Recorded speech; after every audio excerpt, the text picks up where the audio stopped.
Hello, and welcome to Mind Sherlock, where every story feels like a conversation over a warm cup of coffee. Today, I bring you a brand new Sherlock Holmes mystery, filled with twists, clues, and clever deductions. Make yourself comfortable, and let's unravel the case together. And if you'd like, leave a quick comment and tell me where you're joining from. It's always a pleasure to know where our little detective community is tuning in from. Now, let's get started. It was on one of those dreary mornings in early autumn that I found myself once again in the familiar sitting room of 221B Baker Street, the sound of rain drumming a steady rhythm against the windows. Holmes, draped in his dressing gown, sat motionless in his chair, his long fingers steepled before him, his keen eyes fixed upon the ceiling. A faint melody, plucked idly from his violin, hung in the air like a ghost of thought.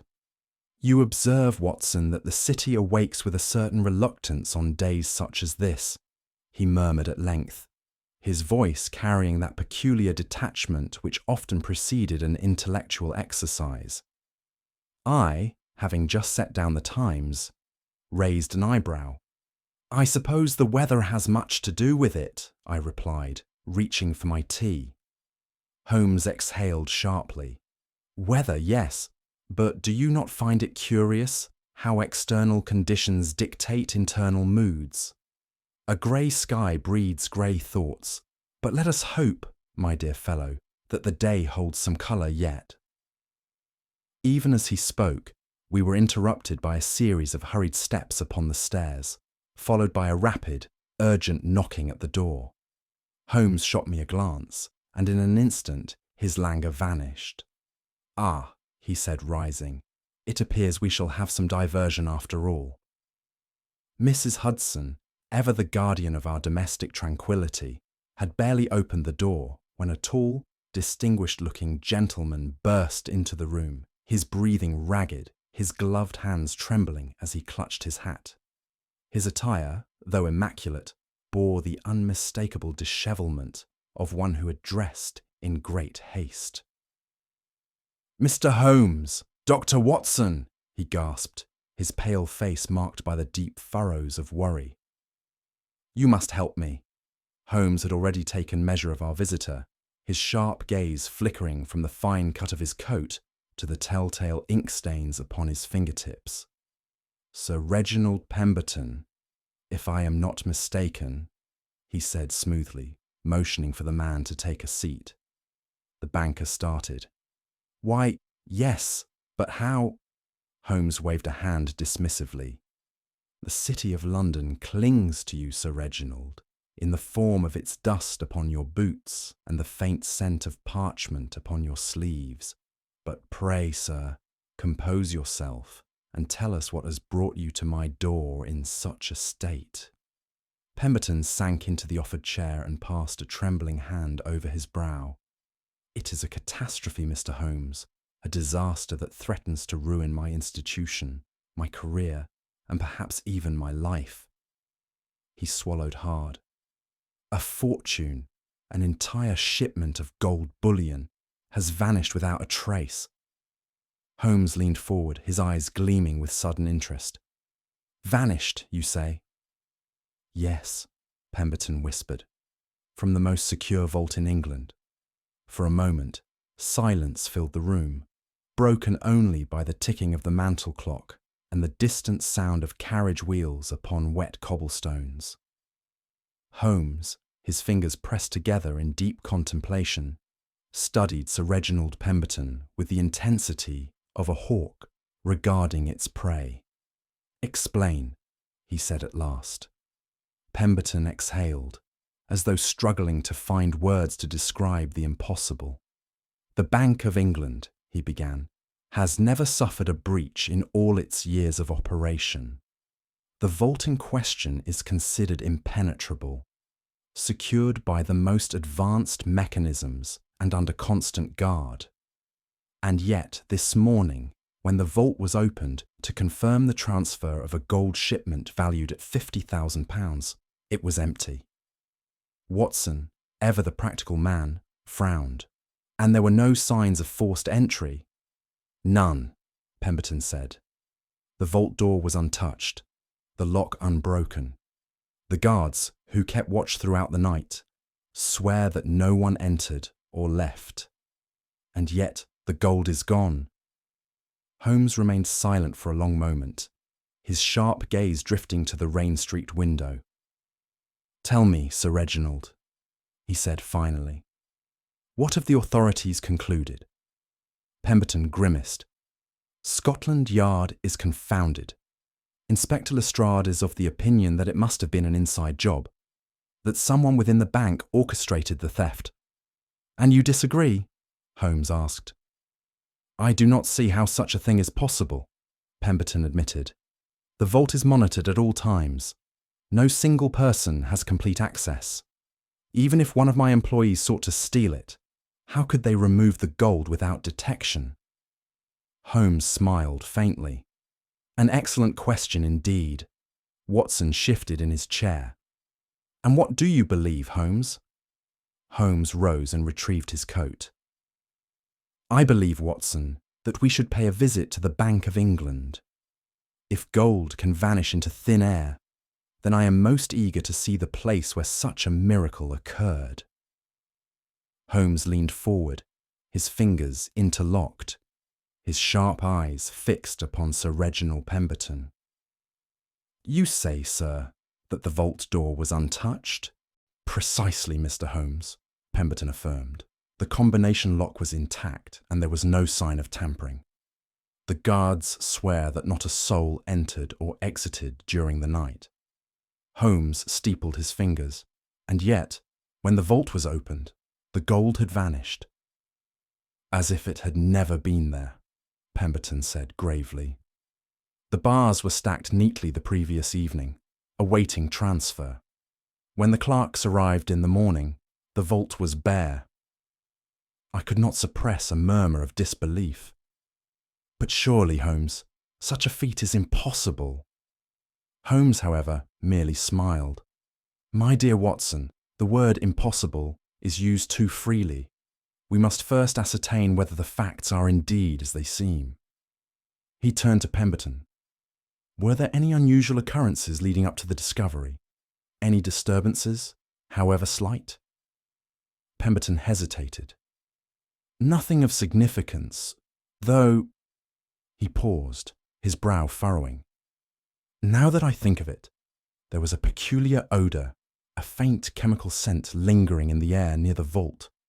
Holmes's expression sharpened. "Ah, now we begin to see daylight."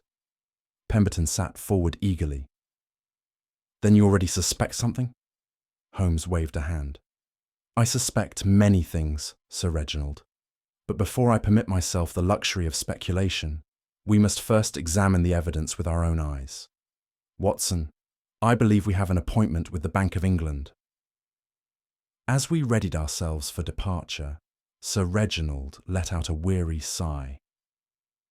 "The newspapers are already spinning their own theories," he muttered.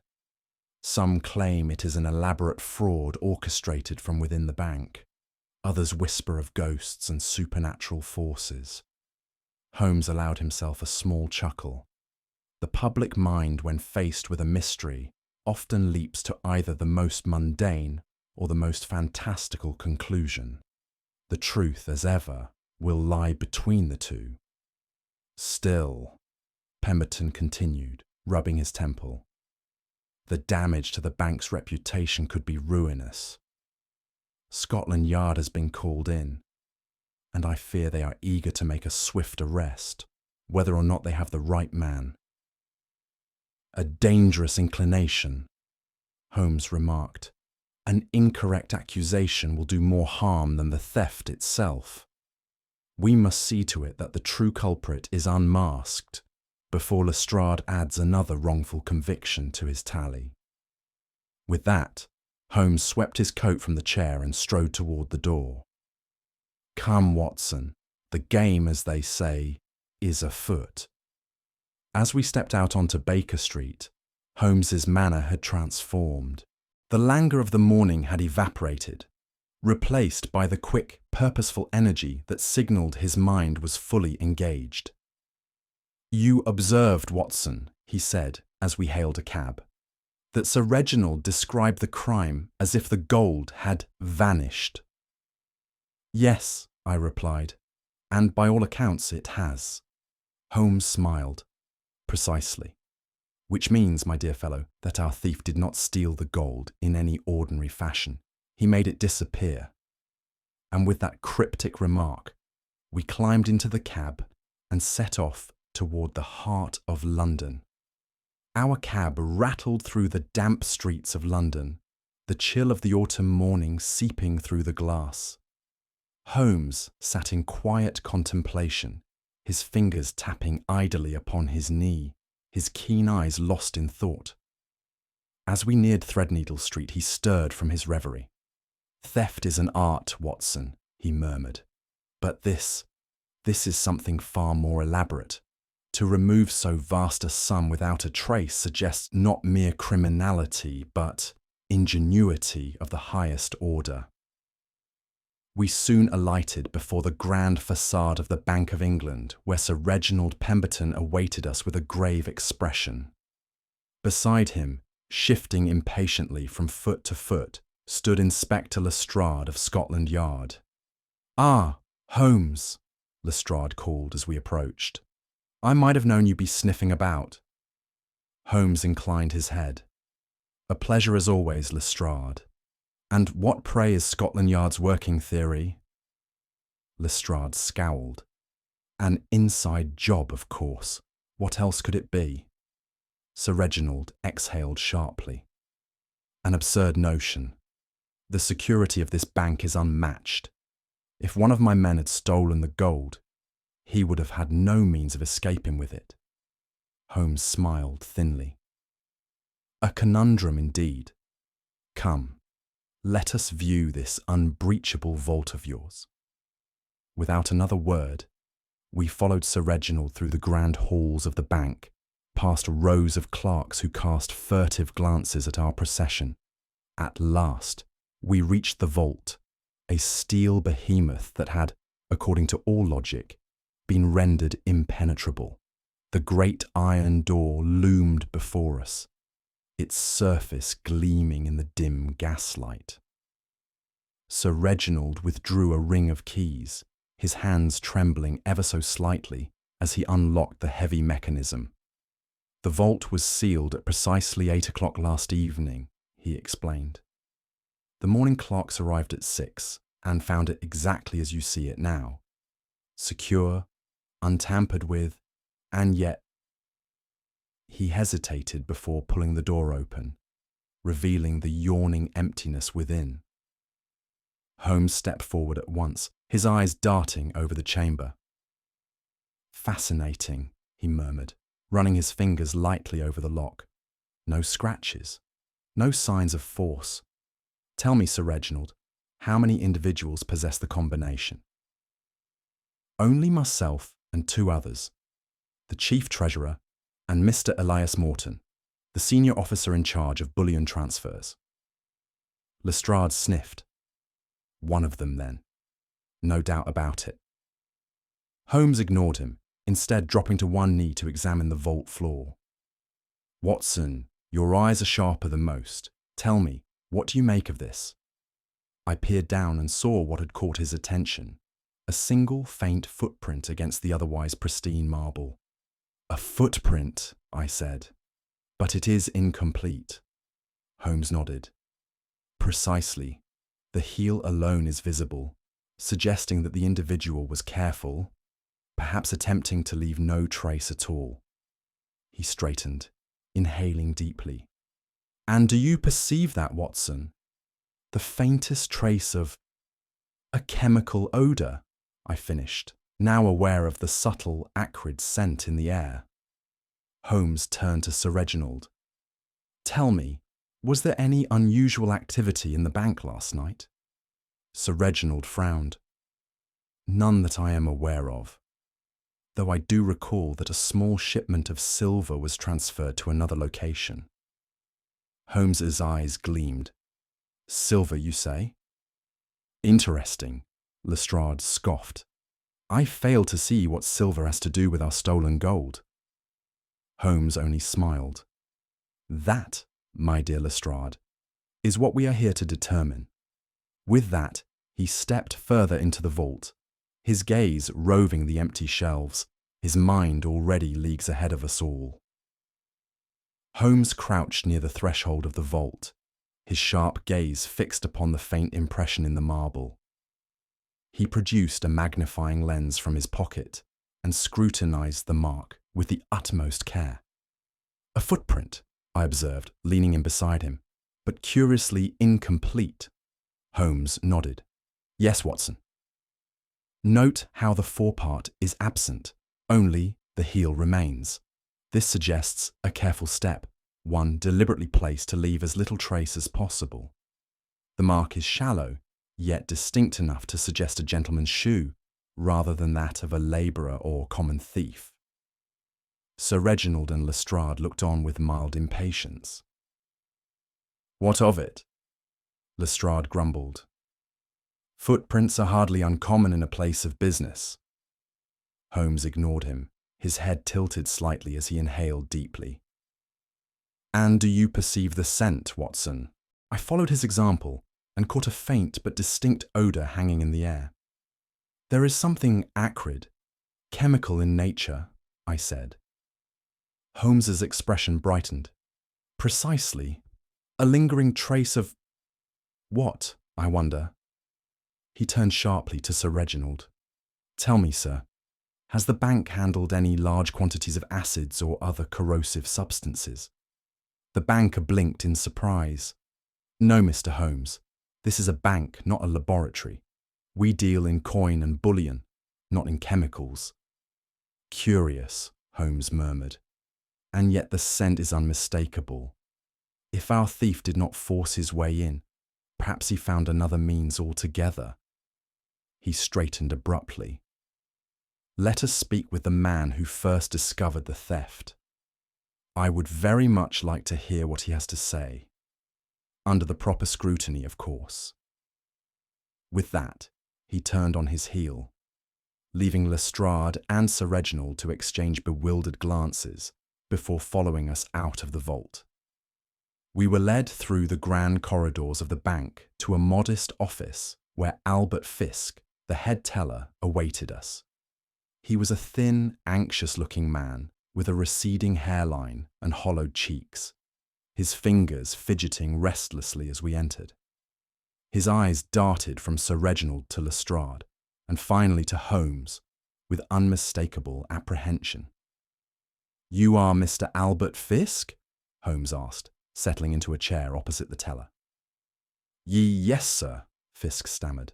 I was the one who found the vault empty this morning. I swear to you, Mr. Holmes, I know nothing beyond that. Holmes steepled his fingers and regarded the man with quiet intensity. Calm yourself, Mr. Fisk. We are merely seeking the truth. Now, be so good as to recount in detail your actions this morning. Fisk swallowed hard. I arrived at my usual hour, sir, just past 6. The clerks were already at their posts, and I went directly to the vault to oversee the transfer of the bullion. When I unlocked the door and stepped inside, I saw at once that the gold was gone. His voice trembled, and he wrung his hands. It was impossible. I ran to fetch Sir Reginald at once. We searched the vault for any sign of how the gold had been taken, but there was none. Holmes watched him closely. You seem greatly distressed, Mr. Fisk. Tell me, were you alone when you entered the vault? Alone? Yes, well, I mean the clerks were just outside, but I was the first to go in. Holmes leaned forward slightly. And did you notice anything unusual? Fisk hesitated. Unusual? Well, he licked his lips. I suppose there was a faint smell, something sharp, almost like the scent of a struck match. Holmes's eyes gleamed. Ah, now we are getting somewhere. Fisk swallowed again. Am I in trouble, Mr. Holmes? Holmes merely smiled. That, my dear Mr. Fisk, remains to be seen. Holmes sat opposite Elias Morton in a small, austere office within the bank. Morton was a man of impeccable composure, his neatly trimmed beard and carefully tailored suit giving him the air of a man accustomed to control. His grey eyes, however, betrayed the faintest flicker of unease under Holmes's piercing scrutiny. "You understand, Mr. Morton," Holmes began, "that in cases of this nature, even the most improbable scenarios must be entertained." Morton nodded curtly. "I have nothing to conceal, Mr. Holmes. I was at a dinner engagement last evening at the Reform Club from precisely 7 o'clock until near midnight. I was in the company of no fewer than 10 gentlemen of excellent standing, all of whom will verify my presence throughout." Holmes tapped his fingers lightly against the arm of his chair. "Indeed, a most respectable alibi. And afterward?" Morton hesitated for the briefest moment. "I returned directly home." Holmes inclined his head. "With no deviation along the way?" "None whatsoever." "A cab?" "Yes." "The name of the driver?" "I did not take note of it." Holmes smiled faintly. "How very singular. A man as meticulous as yourself, yet so incurious in that moment. You will forgive me, Mr. Morton, but I find that rather at odds with your character." Morton stiffened. "Surely you do not suspect me?" Holmes waved a hand dismissively. "I suspect everyone, Mr. Morton, until reason compels me otherwise." He rose. "One final question. Did you observe anything peculiar at the bank yesterday? Unusual behavior? Unfamiliar persons? Anything at all?" Morton exhaled, seemingly relieved by the shift in inquiry. "No, sir. I noticed nothing out of the ordinary." Holmes nodded. "Very well." As we left the room, I turned to Holmes. "He seems forthright." Holmes gave a quiet chuckle. "Watson, nothing alarms me more than a man whose alibi is too perfect. If his account is true, then he was precisely where he should have been, for precisely as long as necessary, an arrangement, I fear, that is altogether too convenient." We next sought out Henry Godfrey, the night watchman, a broad-shouldered fellow with a heavy brow and a manner that suggested he had faced his share of late-night disturbances. He sat stiffly before us, his hands folded upon his lap. Holmes regarded him keenly. "Mr. Godfrey, you were on duty the night the vault was last seen intact?" "Yes, sir." "And you saw nothing unusual?" "Nothing at all, sir." Holmes studied him a moment longer. "You were certain of that?" Godfrey hesitated, then shifted uncomfortably. "Well, there was one thing." Holmes leaned in slightly. "Go on." The watchman cleared his throat. "It's nothing, really. Just a noise. A faint one, in the early hours, like a soft hissing sound. But I dismissed it at the time." Holmes's eyes glinted. "A hissing sound, you say? And did you investigate?" Godfrey hesitated. "No, sir. It was barely perceptible, and when I stopped to listen, it was gone." Holmes exchanged a quick glance with me before continuing. "And your shift timings, Mr. Godfrey, are they recorded?" The watchman nodded. "Yes, sir. We check in at regular intervals as per protocol."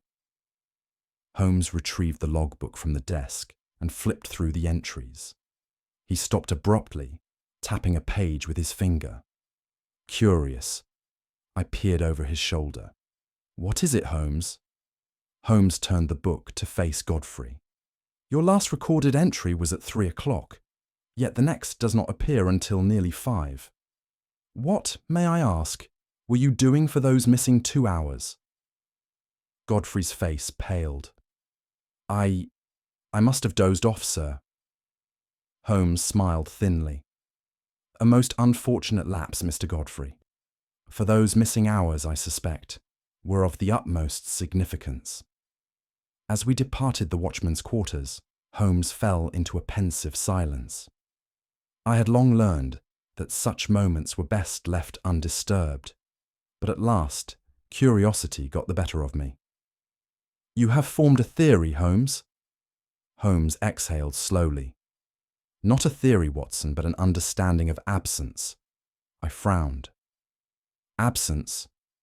He gestured toward the corridors we passed. "Consider the facts, Watson.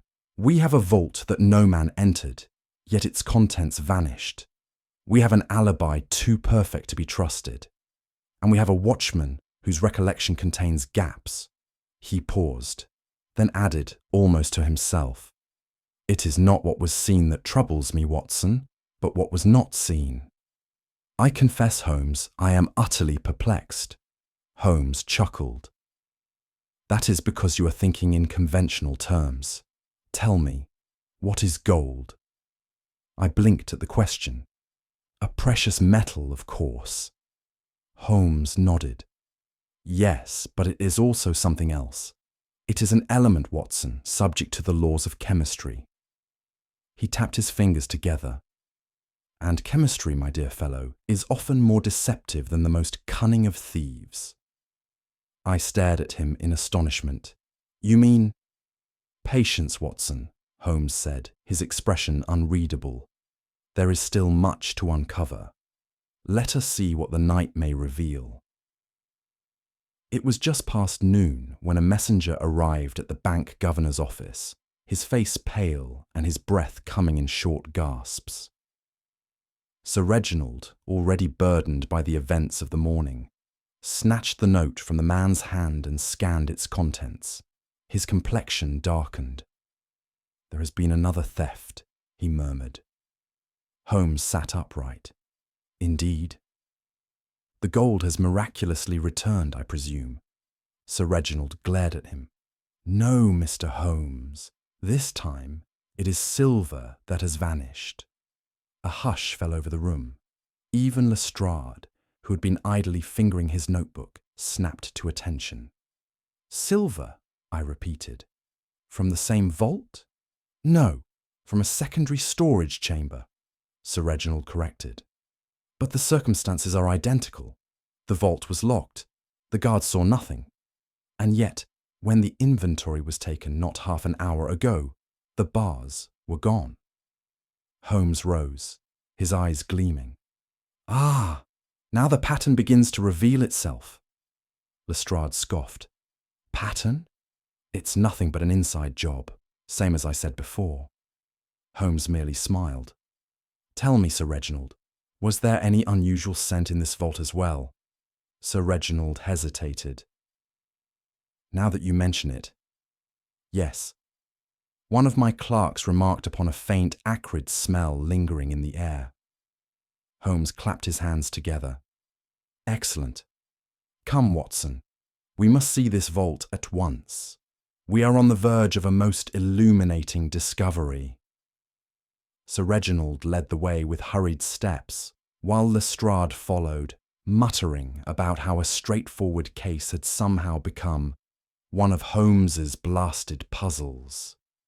Holmes, for his part, walked with the air of a man who already knew the answer, yet was merely confirming what he had suspected all along.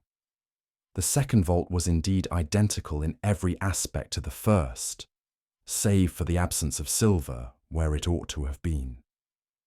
Lestrade wasted no time in drawing his conclusions. "That settles it," he announced, turning sharply toward Albert Fisk, the head teller who had been summoned once more. "You were the first to enter both vaults, and both were found empty. It doesn't take a detective to see what's going on here." Fisk blanched. "Inspector, I swear to you, I have had no hand in this." Holmes, who had been examining the lock with his magnifying lens, spoke without looking up. "And yet, Lestrade, you are quite ready to believe that Mr. Fisk somehow unlocked a supposedly impenetrable vault, removed thousands of pounds worth of metal, and vanished without a trace, twice." Lestrade crossed his arms. "An inside man doesn't need to force the lock, does he?" Holmes sighed. "How fortunate that Scotland Yard has never let logic stand in its way." Fisk was still trembling as Lestrade's men stepped forward. "Please, Mr. Holmes," he pleaded. "You must believe me. I had nothing to do with this." Holmes finally straightened and dusted off his hands. "Oh, I believe you, Mr. Fisk, and I advise you not to fret too much about your incarceration. It will be brief." Lestrade scoffed. "And what makes you so sure?" "Because," Holmes said with a satisfied smile, "I already know who the true culprit is." We left the vault with Lestrade still grumbling about Holmes's insufferable airs. Holmes, however, appeared quite unbothered. "I take it, Holmes, that you have already dismissed the notion of an inside job?" I asked. "Entirely," he replied. "The logistics alone make it impossible. Tell me, Watson, how does a thief remove vast quantities of heavy bullion without detection?" "Well, they might smuggle it out gradually, concealing it over time." Holmes nodded. "Indeed, a plausible theory for a lesser criminal. But here we have a theft of such scale and boldness that it defies traditional means. No, Watson, this is something else entirely." I frowned. "Then you do not believe the gold or silver ever left the vault?" Holmes smiled. "On the contrary, I believe it never left the bank at all." I stared at him. "But that is impossible." Holmes tapped his fingers together. "Nothing is impossible, Watson, only improbable. And improbability, when examined closely enough, often reveals itself to be the simplest truth." He paused at the foot of the grand staircase and looked back toward the vault. "No, Watson, this was not a theft in the conventional sense. It was something far more ingenious." And with that, he turned on his heel and strode toward the exit, leaving me hurrying to keep up. Holmes wasted no time in requesting access to the bank's ledgers, and within minutes we were seated in a small, dimly lit office, poring over the meticulously kept records. Sir Reginald stood nearby, his impatience barely concealed, while a harried clerk fetched volume after volume at Holmes's quiet commands. "Gold shipments," Holmes murmured, his finger trailing down the page. "Gold bars, gold bars, gold bars. Ah, and what have we here?" He tapped the parchment sharply. I leaned in, reading aloud. "October 9th. Shipment of refined gold powder, quantity unspecified. Recipient, private storage, Bank of England." I looked up. "Gold powder." Sir Reginald frowned. "That is most unusual. We deal in bullion, not powder. Gold in such a form is typically handled by metallurgists, not banks." Holmes nodded. "And yet, here it is, recorded in your own ledgers. Tell me, Sir Reginald, was there ever an order to convert bullion into powder?" The banker hesitated. "No. At least, none that crossed my desk." Holmes's eyes gleamed. "Then it would appear that someone within your institution has been conducting rather unconventional transactions." Lestrade scoffed. "Bah! What does it matter if the gold was powdered or not? It's still missing, ain't it?" Holmes gave him a patient smile. "On the contrary, my dear Lestrade, it matters greatly. Powdered gold behaves very differently from solid bars. It is far easier to transport, for one. But there is something even more important to consider." I caught his meaning at once. If the gold was altered before it was stolen, then the thief never needed to smuggle out heavy bars at all. Holmes inclined his head. "Precisely, Watson. The method of theft is no longer a mystery. Only the hand that carried it out remains to be unmasked." He shut the ledger with a decisive snap and turned to me. "Come, Watson. There is a certain gentleman whose movements I should very much like you to observe." Holmes had barely spoken Morton's name when Sir Reginald's expression darkened. "Elias Morton is one of my most trusted officers," he said stiffly. You surely do not suspect him. Holmes smiled. Suspect is a strong word, Sir Reginald. But I have found that men in positions of trust are often afforded the very opportunities that thieves so desperately seek. Sir Reginald said nothing, though I noted the way his jaw tightened. Holmes continued, undeterred. Morton provided an impeccable alibi. So impeccable, in fact, that I find it somewhat troubling. A man with nothing to hide rarely troubles himself with perfection. Lestrade folded his arms. And what exactly do you intend to do about it? Holmes glanced at me. I intend to have my dear friend Watson apply his talents in discretion. I started. You wish for me to follow him? Holmes nodded. Subtly, of course. I am most curious to know where Mr. Morton spends his evening hours. I sighed. It was not the first time Holmes had thrust me into such an errand, nor would it be the last. Still, I had learned that there was little point in protest, and so it was that I found myself that evening, lurking in the shadows outside a quiet street in Mayfair, where Morton's residence stood. I had expected a long, uneventful vigil, but to my surprise, the door soon opened, and Morton emerged, his coat drawn tightly about him. I followed at a cautious distance as he moved briskly through the gas-lit streets, turning corner after corner until, at last, he arrived at an unmarked building near the river. He glanced around, then disappeared inside. I hesitated only a moment before following. What I saw within made my breath catch in my throat. Elias Morton was not alone. Standing beside him, deep in whispered conversation, was a man I had never seen before. Tall, thin, and with the unmistakable air of a scientist. The air in the room was heavy with the scent of chemicals, and upon a long table, glinting under the lamplight, were glass flasks filled with a strange golden liquid. I had seen enough. I slipped away into the night, my heart pounding, eager to report my discovery to Holmes. Holmes and I positioned ourselves in the shadows opposite the bank, the gaslights casting long fingers of flickering light upon the pavement. The street had long since emptied of the day's usual bustle, leaving only the occasional cab clattering over the cobblestones and the distant toll of a church bell marking the hour. Holmes, ever composed, stood motionless beside me, his gaze fixed upon the bank's entrance. "Patience, Watson," he murmured. "The true test of an observer is not in what he sees, but in how long he is willing to wait for the truth to reveal itself." I pulled my coat tighter against the night chill. "You believe the thief will strike again?" Holmes smiled faintly. "He must. The crime is incomplete. There remains the final act, the retrieval of the stolen goods." For nearly 2 hours, we watched in silence.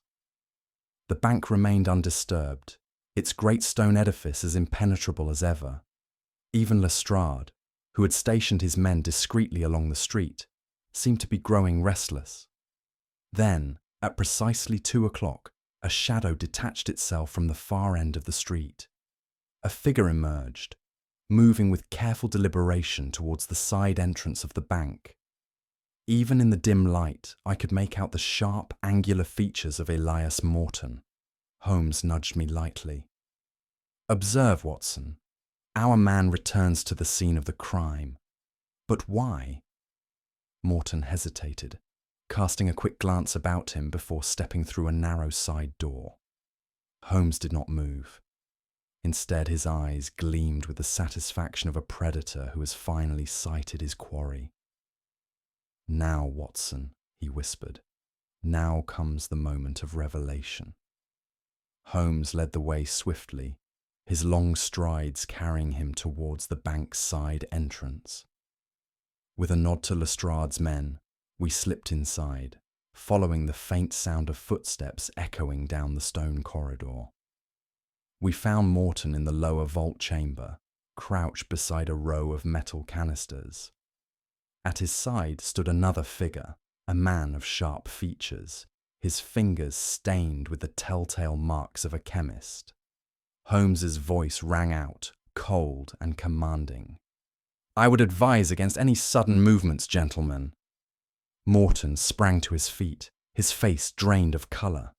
"Mr. Holmes, what is the meaning of this?" Holmes strode forward, gesturing towards the canisters. "I should think, Mr. Morton, that the answer lies here. The gold was never stolen in the conventional sense. It was transformed." Lestrade, who had entered behind us, stared blankly. "Transformed?" Holmes nodded. "Indeed. Our culprits did not smuggle out heavy gold bars. They dissolved them using aqua regia, reducing the bullion to liquid form, which could then be carried away in plain sight. And now," he gestured to the canisters, "they have returned to complete the process, to extract and reform the gold into solid bars once more." Morton's mouth opened and closed, but no words came. His accomplice, the chemist, took a slow step backward, as if measuring the distance to the exit. Holmes raised a hand. "I would not advise it," he said coolly. "Lestrade, I believe these men are now ready for your custody." Lestrade's men surged forward, seizing the would-be thieves. As the handcuffs snapped shut, I turned to Holmes in astonishment. "And you deduce this from nothing but a scent?" Holmes smiled. "From a scent, Watson, and from the one thing criminals always forget. The laws of science are just as immutable as the laws of detection." The following morning found Holmes in an unusual state of heightened activity. He paced the sitting room of 221B Baker Street, his long fingers steepled before him, his gaze distant as though contemplating a problem of vast intricacy. I knew better than to interrupt him in these moments of deep thought. At last, he spoke. "Watson, you recall what I said about the nature of gold? That it is an element subject to the laws of chemistry," I replied. "Precisely. And what is gold's greatest virtue?" I considered. "Its incorruptibility." Holmes smiled. "Yes, but it has another, more peculiar quality. It can be dissolved, transformed into an unrecognizable state, only to be restored again. And therein lies the answer to our mystery." I sat forward. "You mean the gold was not stolen at all?" "Not in the way Lestrade imagines," Holmes said. "Our thieves did not remove the gold. They merely altered its form." "But how do you propose to prove it?" Holmes's eyes gleamed. "By inviting the criminals to convict themselves." He reached for a writing pad and swiftly penned a note. "This," he said, handing it to me, "is for Sir Reginald. Inform him that a certain transaction must be completed at once. A sudden and unexpected inspection of the bank's private reserves. And if they refuse, then we shall know we are dealing with men whose nerves are less formidable than their intellects." Holmes folded his arms. "We must also ensure that Morton, Godfrey, and their associate Dr. Harrington believe the matter has gone beyond our control. There is one place in London where men of their ilk feel untouchable, the Ambassadors' Club. Tonight, Watson, we dine among thieves." The Ambassadors' Club was a gathering place for men of influence, politicians, financiers, and those whose affairs often thrived best in the shadows. Holmes and I arrived precisely at 8, securing a table with an unobstructed view of the room. Holmes sipped his wine, his eyes scanning the entrance. "Ah," he murmured, "they arrive on schedule." Elias Morton entered first, his manner cool and assured. Close behind him was Henry Godfrey, the night watchman, though he carried himself with less confidence.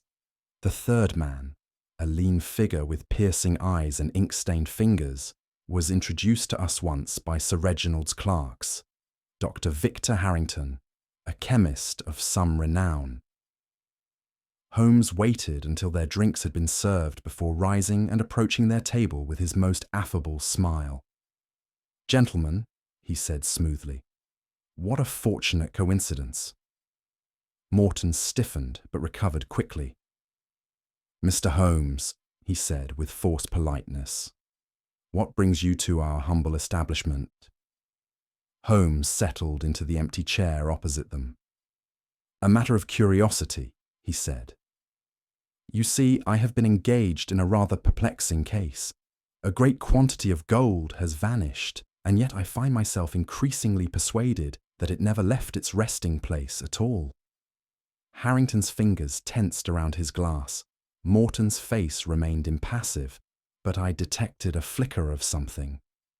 Wariness, perhaps. Holmes leaned forward. "Now, if one were to, hypothetically of course, seek to hide something of great value, what better place than in plain sight?" The silence that followed was thick with unspoken understanding. Holmes had set his snare. All that remained was to watch his quarry stumble into it. Morton smiled thinly. "An interesting notion, Mr. Holmes, but surely gold cannot simply disappear." Holmes swirled the wine in his glass. "On the contrary, it can disappear quite thoroughly if one understands the principles of chemistry. For instance, with the right combination of acids, gold dissolves completely, rendered into an unassuming liquid, its very nature concealed." Harrington's hand twitched. Morton remained composed. "That is a rather esoteric fact, Holmes." Holmes inclined his head. "And yet, it is a fact well known to certain minds, minds that might see an opportunity where others see impossibility." Godfrey, the weakest of the trio, shifted uncomfortably. "This is all very theoretical," he muttered. Holmes fixed him with a piercing gaze. "Then allow me to be practical. The gold was never stolen. It was altered, dissolved within the very vault it once occupied, transferred under an innocent guise, and now, somewhere within the city, it is being reconstituted back into its former state. The culprits are not mere thieves, but men of science and calculation." A long silence followed. Morton's face betrayed nothing, but I saw the flicker of understanding in his eyes. Harrington was less successful in maintaining his composure. He shifted in his seat, his lips pressed into a thin line. Holmes set his glass down. "The problem with such a method, gentlemen, is that it requires time. And now, I regret to inform you, time has run out." Morton's fingers twitched. "You have no proof." Holmes smiled. "Ah, but I will. At this very moment, Scotland Yard is paying a visit to a certain laboratory where gold is being restored to its natural state. I expect we shall have all the proof we require before the night is through." Harrington bolted from his chair, but Lestrade, who had entered moments earlier, was upon him in an instant.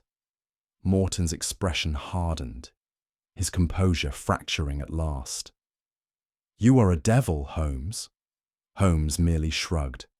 "A devil, perhaps, but one who prefers truth to alchemy." And with that, the mystery was solved.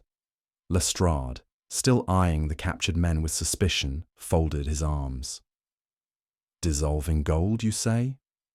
Sounds like a trick from one of those penny dreadfuls." Holmes smiled faintly. "On the contrary, Lestrade, it is a well-established scientific process. Aqua regia, a mixture of nitric and hydrochloric acids, is one of the few substances capable of dissolving gold entirely. Our culprits used it to transform solid bullion into a liquid form, easily transported in unremarkable glass flasks. Once beyond suspicion, they intended to precipitate the gold out of the solution, restoring it to its original state. I could not contain my astonishment. Then the theft was never about removing the gold at all. It was merely about changing its form. Holmes inclined his head. Precisely, Watson. It was a crime not of brute force, but of chemistry. The genius of it lay in its simplicity. No forced locks, no tunneled escapes, only science and misdirection. Had it not been for the faint chemical scent that lingered in the vault, even I might have entertained more conventional theories. Sir Reginald, who had been listening in silence, now shook his head in disbelief. But who could have executed such an intricate plan? We are bankers, not alchemists. Holmes turned his gaze upon the subdued doctor, Victor Harrington. And yet, sir, you employed one, he said, a man with the necessary scientific knowledge to oversee such a process. A man whose name appears nowhere on the bank's ledgers, yet whose presence was required to ensure success. In short, Dr. Harrington was not merely an accomplice, he was the architect of the crime itself. Harrington remained silent, but his fingers clenched involuntarily. Holmes straightened. All that remained was to prove how our chemist entered the vault unnoticed. Fortunately, a single misstep provided the answer. Lestrade frowned. A misstep? What are you on about, Holmes? Holmes gestured toward the ledger in which the vault's access records were kept. Every name here belongs to a known bank official, and yet a footprint was left behind, one too small to belong to Morton or Godfrey. I suddenly recalled the mark we had observed in the vault. The heel print, I exclaimed. Holmes nodded. A footprint left not by a banker, but by a man who had no reason to be there. A footprint belonging to one who wished to remain unseen. His gaze settled upon Harrington. You, sir. Harrington flinched but said nothing. Holmes continued. You were smuggled into the vault in disguise, perhaps as a maintenance worker, perhaps as a messenger. Once inside, you applied your chemical expertise to dissolve the bullion into its liquid form. That faint trace of acid in the air was your undoing. Had it not been for that, we might still be seeking a more conventional explanation. Lestrade grunted. So, he walks in unseen, does his devil's work, and leaves before anyone's the wiser? Holmes smiled. Not quite. The mark he left behind was small, but significant. A chemist working with dangerous acids would wear protective coverings, and yet, for one instant, he was careless. One step onto the marble floor, one overlooked footprint, and the illusion of an untouchable crime collapsed. Lestrade turned toward Harrington. Well, sir? Have you got anything to say for yourself? Harrington's silence spoke volumes. Holmes glanced at me. And now, Watson, I believe it is time to recover our missing gold. Holmes had already anticipated the next step. Lestrade, we must move quickly. The gold is being restored to its solid state as we speak. If we delay, the evidence may disappear. Lestrade, to his credit, acted at once. Within the hour, we arrived at a dimly lit warehouse near the Thames. Holmes led the way, his steps light and assured. He paused outside the entrance, listening. A faint clinking of glass could be heard within. Perfect timing, Holmes murmured. He gestured to Lestrade's men, who took their positions before Holmes gave the signal. The doors burst open, and we rushed inside. Before us stood Elias Morton and Dr. Harrington, their sleeves rolled up, their hands stained with gold dust. On the long wooden table, rows of small, newly solidified gold ingots gleamed under the lamplight. Several vats of liquid gold stood at the ready, awaiting final processing. Morton's face twisted in rage. You fool, Harrington! I told you we should have moved faster. Harrington's composure cracked. How could I have known? How could anyone have known? Holmes stepped forward. It was quite elementary. You left behind too many details, the faintest chemical trace, a single footprint, and most importantly, the simple fact that no thief could remove so much bullion unseen. Lestrade signalled his men. "Take them!" Morton lunged toward the exit, but the constables were upon him before he could take more than a step. Harrington made no attempt to resist, merely slumping into a chair with a resigned expression. Holmes picked up one of the small ingots, turning it over in his fingers. And thus, gentlemen, the greatest vanishing act in London's history has been undone. Holmes and I stood near the warehouse entrance, watching as the criminals were led away in irons. Morton, ever defiant, turned back toward Holmes. "You think yourself clever, Holmes. But intelligence can be a dangerous thing." Holmes merely smiled. "So can overconfidence, Mr. Morton. And in this case, yours was your undoing." Lestrade, still beaming from his success, clapped a hand on Holmes's shoulder. "I must say, Holmes, you do have a knack for making a case 10 times more complicated before solving it. But credit where it's due. You had them pegged from the start." Holmes gave a small bow. "I do my humble best, Inspector." Sir Reginald, who had accompanied us, exhaled deeply. "Gentlemen, I hardly know how to express my gratitude. This crime might have ruined the Bank of England. How can I repay you, Mr. Holmes?" Holmes waved a dismissive hand. "No payment is necessary, Sir Reginald. The intellectual satisfaction of solving the problem is quite enough." I chuckled. "Though I dare say a bottle of your finest port would not go amiss, Holmes." Holmes smiled. "A fair exchange, Watson. Perhaps tonight we shall drink to the triumph of reason over deception." As we departed the scene, I could not help but reflect on the astonishing ingenuity of the crime. But even greater was the ingenuity of the mind that had uncovered it. I glanced at Holmes, who walked with his usual air of quiet satisfaction. "Tell me, Holmes," I said, "was there ever a moment when you doubted the solution?" He took a long breath. "Doubt, Watson? Never. The truth, like gold, cannot be destroyed, merely hidden for a time. And fortunately for us, nothing remains hidden forever." And with that, he hailed a cab, and we rode back to Baker Street. The mystery of the vanishing gold, now but another tale in the annals of Sherlock Holmes. It was past midnight when Holmes and I stepped through the familiar threshold of 221B Baker Street.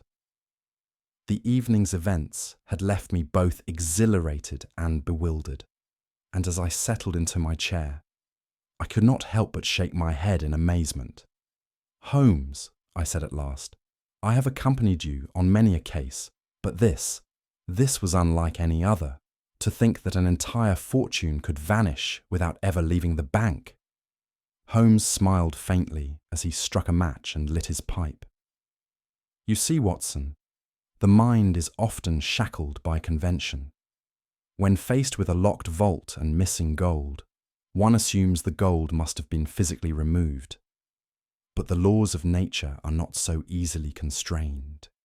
It is only when one abandons conventional thought that the truth reveals itself." I shook my head. "But how could you have suspected such an unorthodox method so soon?" Holmes leaned back, exhaling a thin stream of smoke. "It was the absence of a solution that first intrigued me. No forced entry, no broken locks, no signs of internal collusion, only an impossible disappearance. And when the impossible stands before you, Watson, it is the business of a detective to make it possible." I laughed. "A philosophy I shall never master, Holmes." "On the contrary, my dear fellow," he said, eyes twinkling, "you are improving." With that, he reached for his Persian slipper, retrieving his tobacco, and I knew that he had already moved beyond the case. But I, for one, could not rest until I fully understood the brilliance of the deception we had just unravelled. "Tell me, Holmes," I said, leaning forward. "Explain it to me in full." Holmes chuckled. "With pleasure, Watson." Holmes tapped his fingers together. "Let us begin at the source, Watson." The criminals faced a singular dilemma: how to remove an immense quantity of gold from a heavily guarded vault without arousing suspicion. Their solution: they did not remove it at all. They simply altered it. I nodded. "By dissolving the gold into liquid form." "Precisely," Holmes said. "Aqua regia, one of the few substances capable of dissolving gold. Once transformed, the metal was no longer recognizable as bullion, allowing it to be transported in plain sight." I exhaled. And yet, such a process must have required preparation, skill, and a significant amount of time. Holmes gestured toward the fireplace. "Which is why they needed an inside man. Morton provided access, but it was Harrington who possessed the knowledge of chemistry. Under the guise of routine maintenance, he introduced the necessary reagents into the vault, allowing the gold to be broken down overnight." "But how did you know, Holmes?" I asked. "What was the first sign?" "The scent, Watson," Holmes said. "That faint, acrid smell lingering in the air of the vault. Aqua regia leaves a distinct trace, one that any trained nose would recognize. And then, of course, there was the shipping manifest." "The entry regarding gold powder," I exclaimed. Holmes nodded. "An anomaly in the bank's otherwise meticulous records. That was the final clue. Had the criminals been more careful, had they not attempted to recover the gold so soon, their crime might have remained undiscovered for months, perhaps even years. But greed, Watson, is a most impatient master." I leaned back, utterly astounded. And yet, despite all their precautions, they overlooked the smallest details. Holmes smiled. "And those details, Watson, were their undoing." Holmes tapped his pipe against the hearth. "Every crime, Watson, no matter how ingenious, contains its fatal flaw. In this case, there were three." I sat forward eagerly. "Three?" "First," he said, "was the footprint. A single step, taken carelessly, left behind the only physical trace of their intrusion. Had Harrington been more mindful, had he stepped only where others had before him, we might never have suspected his presence." I nodded. "And the second?" "The missing time," Holmes said. "Henry Godfrey's shift records revealed an unexplained gap. 2 hours unaccounted for. Whether he dozed off or was bribed to look the other way, it was in those hours that the vault was accessed and the gold dissolved. A clever scheme, but one that left a void in the timeline of the crime. And voids, Watson, are more damning than evidence itself. And the third," Holmes smiled, "overconfidence. The greatest weakness of any criminal. By returning to the laboratory so soon, Morton and Harrington exposed themselves. Had they been patient, had they waited before attempting to extract the gold, the case might have remained unsolved. Instead, they walked directly into the snare." I shook my head in wonder. "And yet, Holmes, if not for your deductions, they might well have succeeded." "Perhaps," he admitted. "But crime, Watson, is much like science. It follows certain principles, and those principles, once understood, can never be escaped. No matter how complex a scheme, no matter how perfect an illusion, the truth must always rise to the surface." He leaned back in his chair, his eyes half-lidded. "And that, my dear Watson, is why deduction will always triumph over deception." I smiled. "Then we may consider this case well and truly closed." Holmes exhaled a thin stream of smoke. "Indeed, Watson, And now, if you will permit me, I shall retire to my pipe and my thoughts, for the night is long and crime, as you well know, never sleeps. And with that, he turned his gaze once more to the fire, the flickering light casting strange shadows upon his sharp features. I knew better than to disturb him further. I merely sat back, reflecting upon the night's events, content in the knowledge that once again justice had been served at the hands of Sherlock Holmes. The following morning, Inspector Lestrade arrived at Baker Street, his manner a peculiar mix of triumph and begrudging acknowledgement.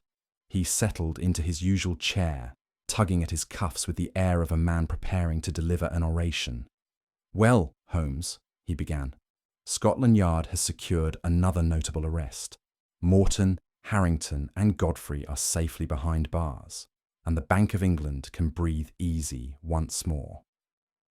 Holmes, reclining lazily in his chair, exhaled a thin wisp of smoke. "Indeed, Lestrade. And did Scotland Yard's famed intuition guide them to the truth?" Lestrade bristled. "You may have had your theories, Holmes, but it was good, solid police work that closed the case. Had my men not followed up on certain leads—" Holmes held up a hand. "By leads, I presume you mean my deductions." Lestrade cleared his throat. "Be that as it may, the point remains. We have them, and that is what matters." Holmes's lips twitched. A sentiment I have often heard before, though rarely with such conviction. Lestrade scowled. "You delight in making things more complicated than they are, Holmes." Holmes smiled. "And you, Lestrade, delight in simplifying them. A fortunate balance, perhaps." Lestrade, clearly unwilling to concede further ground, shifted the conversation.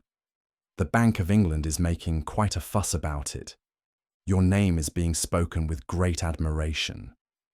Holmes waved a hand dismissively. "A fleeting sentiment. The public is fickle, Lestrade. Today, admiration. Tomorrow, forgetfulness." Lestrade rose, evidently sensing that no further ground was to be gained. "Well, I must return to the Yard. Paperwork, you know. Some of us must concern ourselves with the less glamorous aspects of justice." Holmes inclined his head. "By all means, Lestrade. Do convey my warmest regards to your superiors." With a final huff, Lestrade departed, leaving Holmes to his pipe and me to my amusement. Later that afternoon, Sir Reginald Pemberton arrived at Baker Street, his manner considerably more amiable than when we had first made his acquaintance. "Mr. Holmes, Dr. Watson," he began, "I hardly know how to express my gratitude. You have done a great service, not only to the Bank of England, but to the very integrity of our financial institutions." Holmes, who had remained seated, merely inclined his head. "I am pleased that the matter has been resolved to your satisfaction."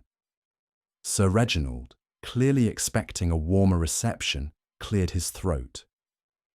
"It is only fitting that such invaluable service be properly rewarded." He withdrew a small envelope and placed it on the table. "A token of our appreciation." Holmes barely glanced at it. "You are most kind, Sir Reginald." Sir Reginald hesitated. "I do hope you will accept it." Holmes smiled faintly. "Your concern is most touching, Sir Reginald. However, I fear I must decline." The banker blinked. "Decline?" Holmes leaned forward slightly. "Tell me, sir, what is the value of a solved problem?" Sir Reginald frowned. I am not certain I follow." Holmes gestured toward the envelope. "This represents a finite sum, a tangible appreciation of my efforts. But the pleasure of a puzzle unravelled, the exercise of the mind, that, Sir Reginald, is beyond price." Sir Reginald looked rather nonplussed. "Well, I suppose I must respect your principles." Holmes inclined his head. "Indeed, sir. And now, if you will excuse me, I believe Watson and I were just about to enjoy our tea." Taking his cue, Sir Reginald rose and made his farewells. As the door closed behind him, I shook my head.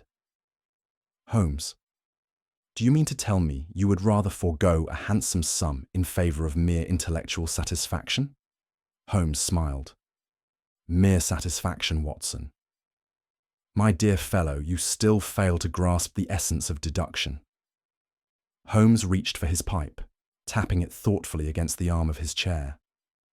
Tell me, Watson, what is a detective's greatest reward? I considered. Justice, I suppose. Holmes exhaled a thin plume of smoke. Justice is but a consequence. No, Watson, the true reward is certainty. The thrill of a case well reasoned, of a puzzle whose every thread has been unravelled. I shook my head. And yet, Holmes, I cannot help but think that a man must live. Even the finest mind requires sustenance. Holmes chuckled. True, Watson, but tell me, what use is wealth to a man who thrives on the chase? Had I accepted Sir Reginald's generous gift, it would have been spent, forgotten. But this case, this challenge, shall remain with me always. I smiled. So the intellectual triumph is enough. Holmes leaned back, his eyes half-lidded. Quite. And with that, he lapsed into silence, his thoughts already drifting elsewhere. The fire crackled softly in the grate, casting flickering shadows upon the walls of 221B Baker Street. Holmes sat in his usual chair, fingers steepled, his gaze lost in the glow of the embers. I studied him for a long moment. Holmes, do you ever wonder what drives men to crime? Holmes did not immediately answer. At last he murmured, desperation, ambition, greed. Human nature, Watson. The motivations change, but the patterns remain. I exhaled. And yet this case was different. A crime of intellect, not brute force. Holmes smiled faintly. Which is why it was so enjoyable. I chuckled. Enjoyable? To most it would have been maddening. Holmes shrugged. A locked vault, missing gold, no signs of entry. What could be more delightful? I shook my head. You are a singular man, Holmes. He gave a small, knowing smile. And yet, Watson, without crime, what would I be? The world will always seek order, and men will always seek to disrupt it. That is the nature of things.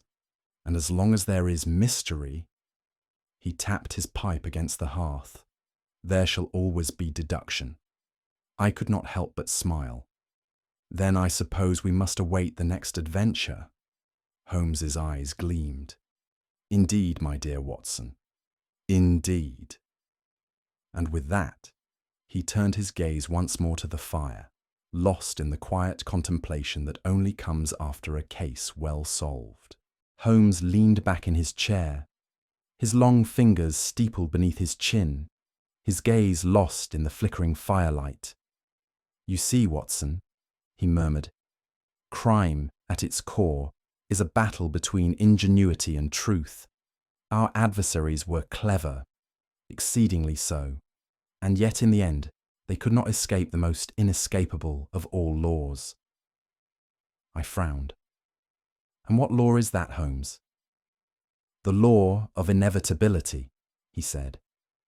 A crime may be masked by science, cloaked in deception, and hidden behind the most intricate of plans. But it can never be perfect. There is always a flaw, a single overlooked detail that unravels the entire scheme. In this case, it was the scent of chemicals, the footprint in the vault, and, above all, the impatience of the criminals themselves. I exhaled, shaking my head.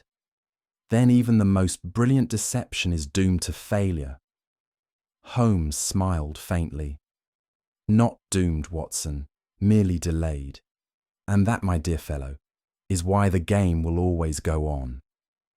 I turned to Holmes thoughtfully. And yet, one question lingers in my mind. Of all the mistakes they made, which do you think was the most fatal? Holmes chuckled. Ah, now that, Watson, is a matter of debate. He tapped his pipe against the hearth. Was it their overconfidence, their haste, or was it something even subtler? He glanced toward the reader. Perhaps our keenest minds may have their own theories. And now, dear reader, the case is yours to ponder. What do you think was the criminal's greatest mistake? Share your thoughts in the comments below. If you enjoy unraveling mysteries with Sherlock Holmes, be sure to subscribe for more thrilling adventures. And if you know someone who enjoys a good detective story, share this tale with them. After all, the best mysteries are meant to be solved together. Until the next case, the game is always afoot.